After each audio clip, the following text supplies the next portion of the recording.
নবীজি বলেছিলেন শেষ জামানায় দুই শ্রেণীর মানুষ আসবে, আমি এদেরকে দেখি নাই। নবীজি দেখেন নাই মানে 1400 বছর আগে ওরা ছিল না। এক শ্রেণী হচ্ছে হাতের মধ্যে মানুষকে মারার কিছু অস্ত্র নিয়ে ঘুরে বেড়াবে। এরা মানুষকে নির্মমভাবে পিটাবে, নির্মমভাবে পিটাবে, নির্মমভাবে মানুষকে পিটাবে। এই শ্রেণীকে আমি দেখিনি, এরা আসবে পরে। আর এক শ্রেণী হচ্ছে এমন এক শ্রেণীর মহিলা বের হবে যারা কাপড় পরেও নগ্ন থাকবে, নিজেরাও আকৃষ্ট হবে, অন্যকে আকৃষ্ট করবে। তো এই মেয়েদেরকে তো দেখতে পাচ্ছেন, এখন পারছেন না? তার মানে কিয়ামত কাছে না দূরে? আর আমি এখন ওই হাতে লাঠিওয়ালা ওই গ্রুপকেও খুঁজে পেয়েছি। হাতে লাঠিওয়ালা সেই গ্রুপ কোনটা জানেন? ওই যে ঘরের মধ্যে ঢুকায় ঢুকায় যে ছেলেগুলোকে মেরে মেরে রাত্রেবেলা মেরে ফেলায়, সেটা গ্রুপে। বিভিন্ন হলে হলে দেখেন না, হকি স্টিক নিয়ে 8জন 10জন মিলে এক একটা করে ছেলেকে ডেকে নিয়ে পিটায় পিটায় মেরে ফেলায়। এইটা সেই ছেলে।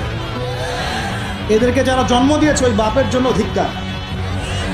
এদেরকে যারা জন্ম দিয়েছে এই বাপের জন্য ধিক্কার।